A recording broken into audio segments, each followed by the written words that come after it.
வணக்கம். நீங்க கேட்டுக்கிட்ட மாதிரி இன்னைக்கு நாம நெவில் கோடாட்டோட சிந்தனைகளுக்குள்ள கொஞ்சம் ஆழமா போக போறோம்.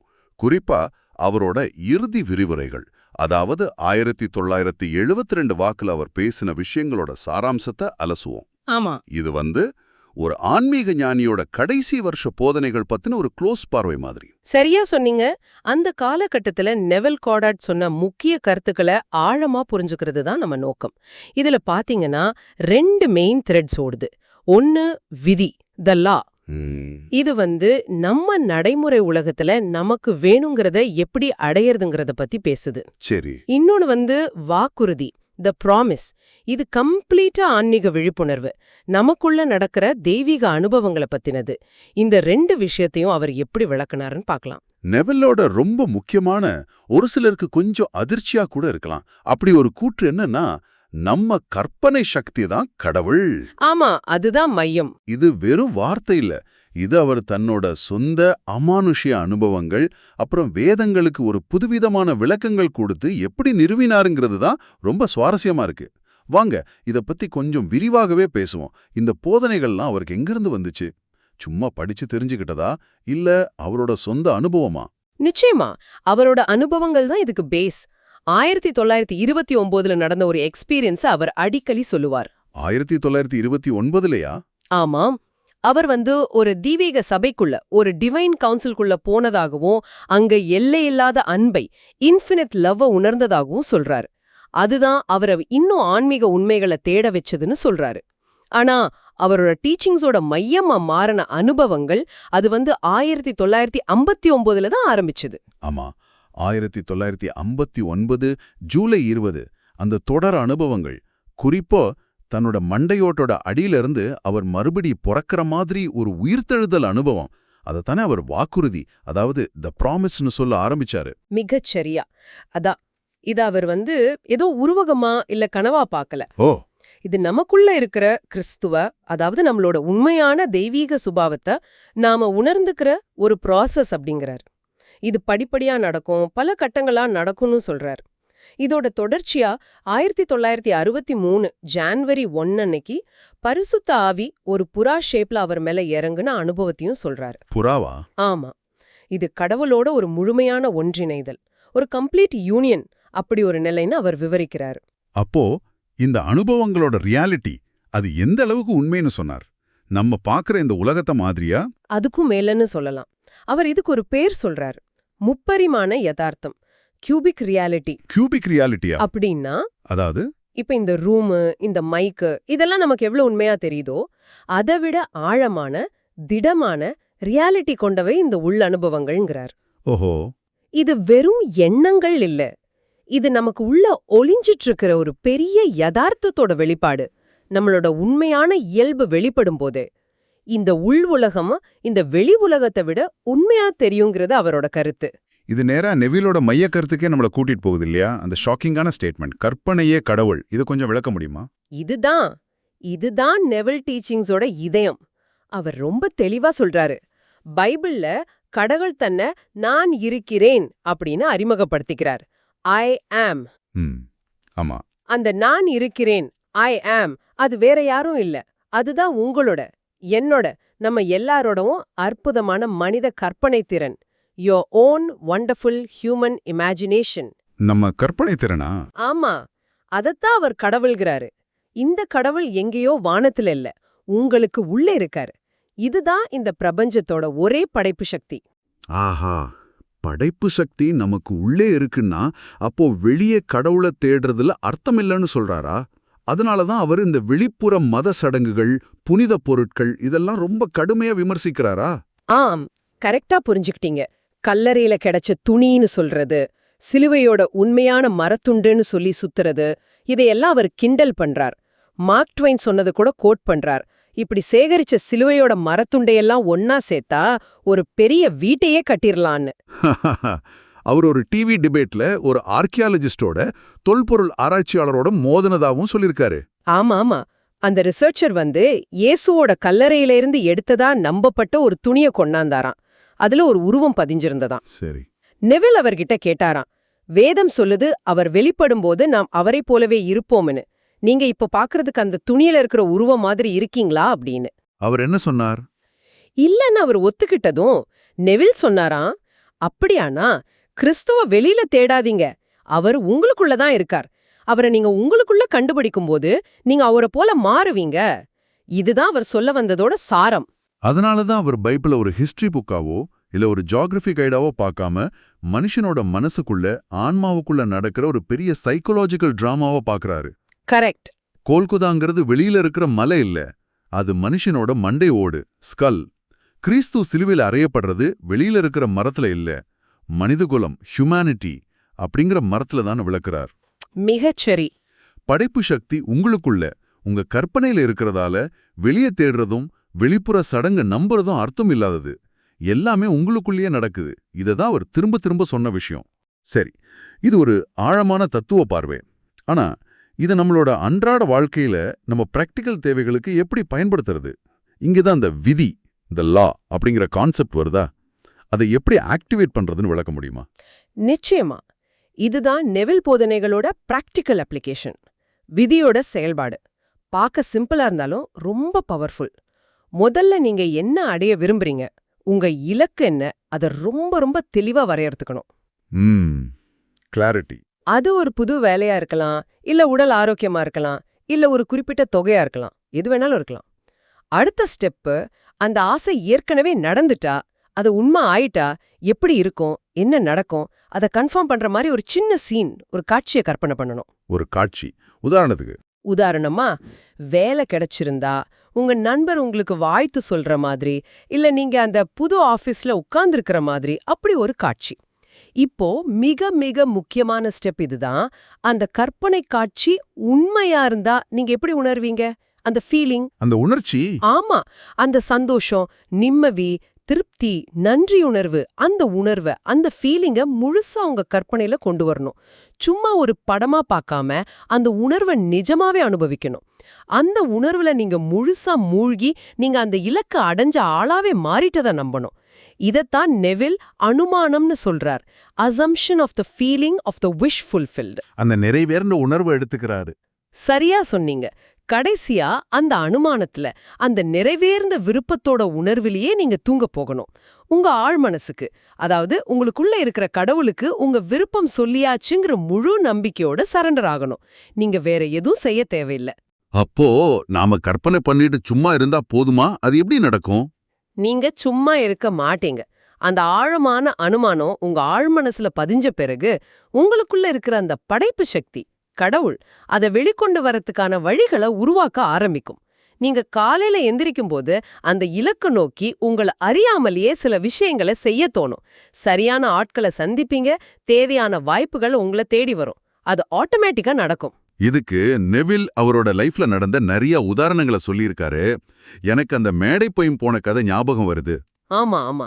ஒரு டீச்சரு அவரை ஸ்டேஜ்ல இன்சல்ட் பண்ணதுக்கு அப்புறம் அவர் டெய்லி நைட்ல ஆடியன்ஸ் அவரை பயங்கரமா என்கரேஜ் பண்ற மாதிரியும் அவர் எந்த தயக்கமும் இல்லாம பேசுற மாதிரியும் கற்பனை பண்ணி அந்த உணர்வுல தூங்கினாராம்.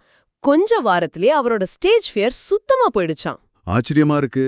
இன்னொரு இன்ட்ரெஸ்டிங்கான கதை ஒரு டிவி ரைட்டர் பத்தினது. அவரோட ஸ்கிரிப்டுக்கு முதல்ல $2500 கிடைச்சுதான். அப்புறம் $3000 ஆச்சு. சரி. ஒரு தடவை அவரோட அம்மா அவரை பார்க்க வந்திருந்தாங்க.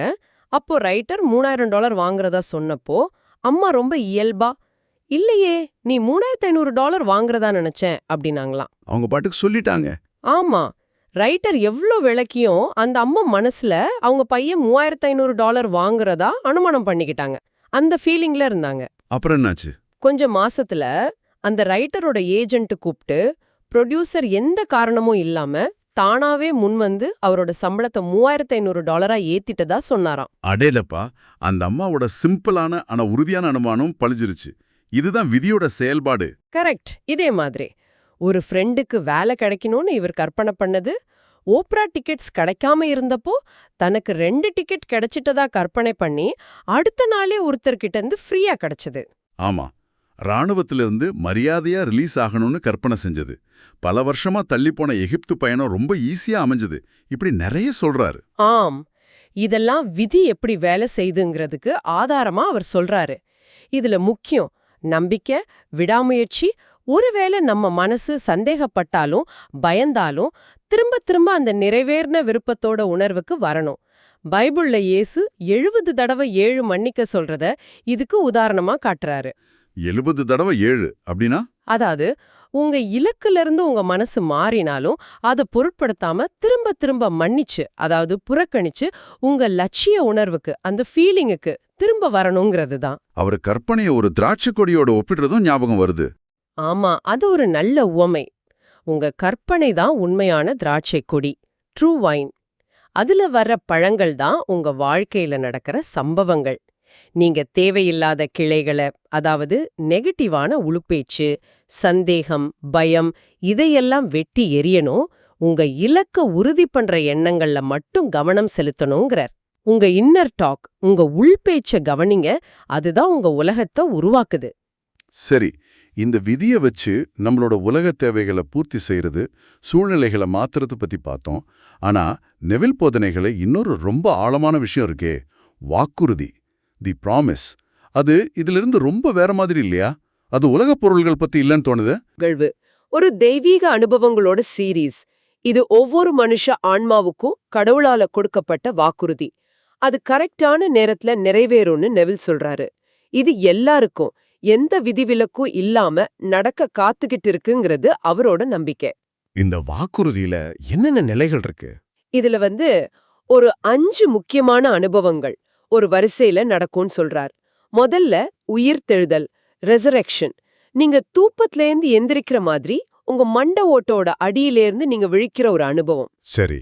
ரெண்டாவது மேலிருந்து பிறப்பது, பர்த் ஃப்ரம் அபவ். ஒரு குகை மாதிரி இருக்கிற உங்க மண்ட ஓட்டுல இருந்து ஒரு குழந்தை, அதாவது ஒரு புதிய ஆன்மீக மனிதன் பிறக்கிற மாதிரியும் அதுக்கு 3 பேர் சாட்சியா இருக்கிற மாதிரியும் தோணும். ஓகே. மூணாவது தாவீதை கண்டுபிடிப்பது, டிஸ்கவரி ஆஃப் டேவிட். இது ரொம்ப ரொம்ப முக்கியம்னு நெவில் சொல்றாரு. பைபிள்ல வர அதே கிங் டேவிட் தான், கடவுளோட குமாரன், மெஸ்ஸியா. விவிலிய தாவீதா? அதேதான்.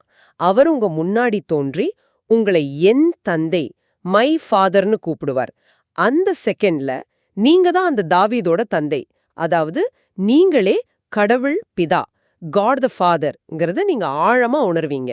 இது அறிவால இல்ல, அனுபவத்தால மட்டும்தான் புரியும்னு சொல்றார். இதுக்கு ஒரு உதாரணம் சொன்னாரே, ஒரு ஸ்டாக் புரோக்கரோட கனவு. ஆமா, அந்த புரோக்கருக்கு பிசினஸ் ரொம்ப டல்லா இருந்ததாம். ஆனா அவர் பணத்தை விட கடவுளோட இந்த வாக்குறுதி அனுபவத்தை தான் அதிகமா தேடினாராம். ஒரு நாள் கனவுல தாவீது தோன்றி அவரை தன்னோட தந்தைன்னு கூப்பிட்டாராம். இது வாக்குறுதியோட ஒரு பகுதி அவருக்கு நடக்க ஆரம்பிச்சிருச்சுன்னு காட்டுது. இந்த அனுபவம் நடக்கும்போது உலக பிரச்சனைகள்லாம் ஒண்ணுமே இல்லாம தோணும்னு நெவில் சொல்றார். சரி, 3 ஆச்சு. 4வது என்ன? 4வது நிலை ஏறுதல், அசென்ஷன். உங்க முதுகுத்தண்டு வழியா ஒரு நெருப்பு பாம்பு மாதிரி, சர்பென்ட் பவர், மேல ஏறி உங்க மண்டை ஓட்ல வெடிக்கிற மாதிரி ஒரு பயங்கர சக்தி வாய்ந்த அனுபவம். Oh my God. 5வது புறா இறங்குவது, டிசென்ட் ஆஃப் தி டவ். பரிசுத்த ஆவி ஒரு வெள்ளை புறா மாதிரி உங்க தோள் மேல இறங்கி உங்களை கிஸ் பண்ணி கடவுளோட ஒரு முழுமையான, பிரிக்க முடியாத ஒன்றிணைப்பா தர்றது. இந்த 5 அனுபவங்களும் சேர்ந்ததுதான் வாக்குறுதி. இந்த பரிணாம கொள்கை, எவல்யூஷன் தியரி, அத பத்தி நெவில் என்ன சொன்னார்? கடவுளோட படைப்புல பரிணாமம் இல்லைன்னு சொல்றாரே. ஆமா, அது ஒரு இன்ட்ரெஸ்டிங்கான பாயிண்ட். மனுஷன் கண்டுபிடிக்கிற கருவிகள்ல அவனோட வழிகள்ல பரிணாமம் இருக்குங்கிறார். உதாரணத்துக்கு ஆத்த கடக்க முதல்ல நீந்தணும், அப்புறம் ஸ்கீத்யா, ஒரு தெப்பம், அப்புறம் படகு, பாய்மரப் படகு, ஸ்டீம் போட், இப்ப நியூக்ளியர் ஷிப் வரைக்கும் வந்திருக்கோம். இது மனுஷனோட கண்டுபிடிப்புகள்ல இருக்கிற பரிணாமம். சரி. ஆனா கடவுளோட படைப்பான மனுஷன், இல்ல தாவீது மாதிரி இருக்கிற ஆன்மீக உண்மைகள், ஆர்கிடைப்ஸ், இது மாறாது, பரிணாமம் அடையாது. அதெல்லாம் எட்டர்னல், நித்தியமானதுங்கிறது நெவில் கருத்து. இந்த உள்முக பயணத்துக்கும் கற்பனையோட சக்திக்கும் இவ்வளவு முக்கியத்துவம் கொடுக்கறதால தான் நெவில் இந்த வெளிப்புற சடங்குகள், உணவு கட்டுப்பாடு, குருக்களை நம்புறது இதெல்லாம் இவ்ளோ கடுமையா எதிர்க்கிறாரு போல. மிக சரியா புரிஞ்சுக்கிட்டீங்க. அவர் ஸ்பெஷல் டயட் கண்ட்ரோல், உடம்புக்கு நல்லதுன்னா செய்யலாம், ஆனா அது ஆன்மீக சக்தி தராதுங்கிறாரு. சில மத குழுக்கள் செய்யற தெரு டான்ஸ் மாதிரி சடங்குகள், அப்புறம் செயின்ட் கிறிஸ்டோபர் மாதிரி புனிதர்கள், இல்ல அவங்க மெடல்ல நம்புறது, பெரிய பணம் கொடுத்து $500ன்னு ஒரு உதாரணம் சொல்றார், தியானம் கத்துக்கிறது, வெறும் உடம்பாயில நீட்டிக்கிறதுக்காக மட்டும் யோகா செய்யறது. அதுக்கு ஒரு கோடீஸ்வரர் உதாரணம் சொன்னார் இல்லையா? ஆமா, ஒரு மில்லியனர் அவரோட குரு கூட யோகா செஞ்சுக்கிட்டே இருந்தாலும் செத்து போனார்னு சொல்றாரு. அப்புறம் புனித பொருள்களை நம்புறது, இது எல்லாமே டைம் வேஸ்ட், நம்மள திசை திருப்புற வேலைகள்னு ஒதுக்குறார். காரணம் என்ன? காரணம் சிம்பிள். உண்மையான சக்தி, உண்மையான தொடர்பு, உண்மையான கடவுள் உங்களுக்குள்ளதான் இருக்கார், உங்க கற்பனையில. நீங்க அவரை உணரவோ அவர்கிட்ட பேசவோ எந்த வெளிக்கருவியோ சடங்கோ குருவோ தேவையில்லை. இதெல்லாம் உங்க கவனத்தை உள்ள திருப்புறதுக்கு பதிலா வெளியிலேயே வச்சிருக்க உதவுது. உண்மையான பிரார்த்தனை இல்ல தியானம்னா மந்திரம் சொல்றதோ ஒரு போஸ்ல உட்கார்றதோ இல்ல. அது உங்க விருப்பம் நிறைவேறின உணர்வை அக்செப்ட் பண்ணிக்கிட்டு அதுல நிலைச்சிருக்கிறது தான்னு நெவில் சொல்றார். சரி, இவரோட போதனைகள்ல இன்னொரு முக்கியமான கான்செப்ட் இருக்கு. நிலைகள், ஸ்டேட்ஸ், அப்புறம் தனிநபர்கள், இண்டிவிஜுவல்ஸ். இத பத்தி வில்லியம் பிளேக்கோட கோட்டை வச்சு விளக்குறாரு. ஆமா, இந்த ரொம்ப ஆழமான ஒரு கருணை நிறைஞ்ச பார்வை. வில்லியம் பிளேக்க கோட் பண்ணி நெவில் சொல்றார், மனுஷங்க இயல்பா நல்லவங்களோ கெட்டவங்களோ இல்ல, அவங்க அறியாமையால வேற வேற நிலைகள்ல, ஸ்டேட்ஸ் ஆஃப் கான்ஷியஸ்னஸ்ல விழுந்துடுறாங்க. வறுமைங்கிறது ஒரு நிலை, நோய்ங்கிறது ஒரு நிலை, கோபம், பொறாமை, வெறுப்பு, இதெல்லாம் வேற வேற நிலைகள். ஓ, அப்படி பார்க்கணுமா?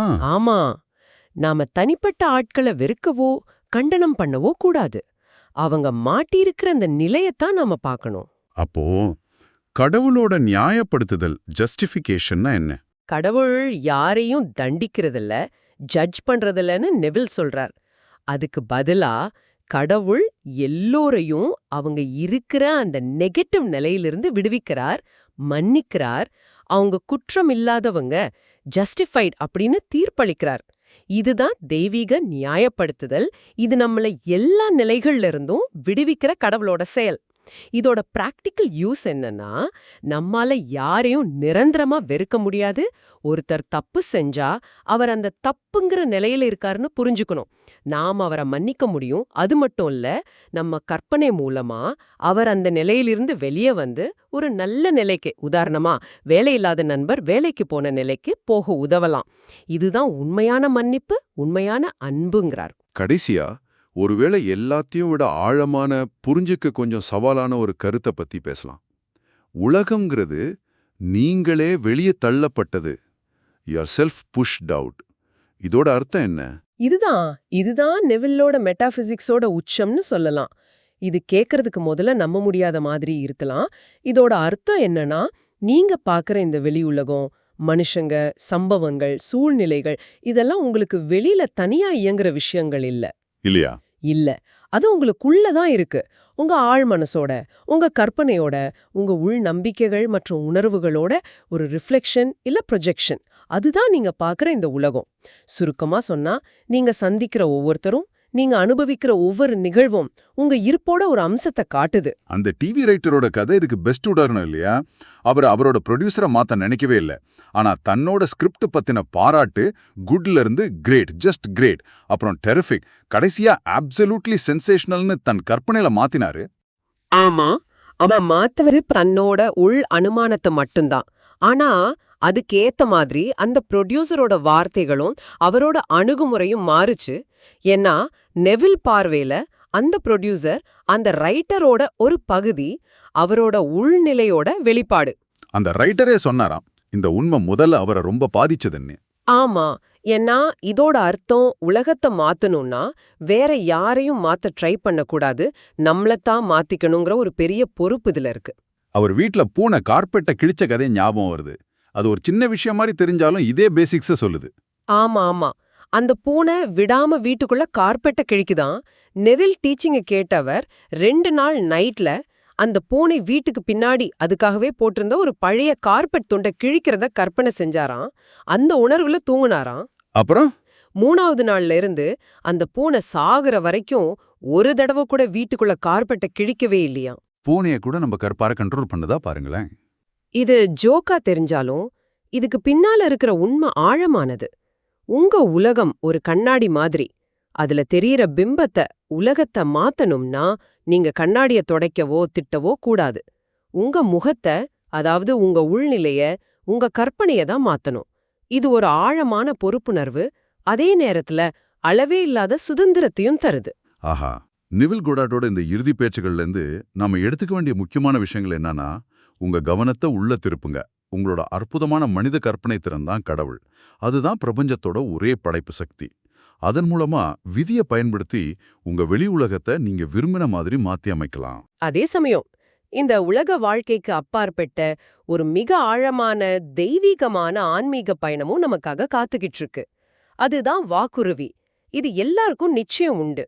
இந்த கருத்துக்கள் யதார்த்தம் பத்தி, கடவுள் பத்தி, நம்ம சக்தி பத்தி, நம்ம வழக்கமா நினைக்கிற விதத்துக்கு ஒரு பெரிய சவாலா இருக்கு இல்லையா? ஆமா, நிச்சயமா. எல்லாம் உங்களுக்குள்ள இருக்கு.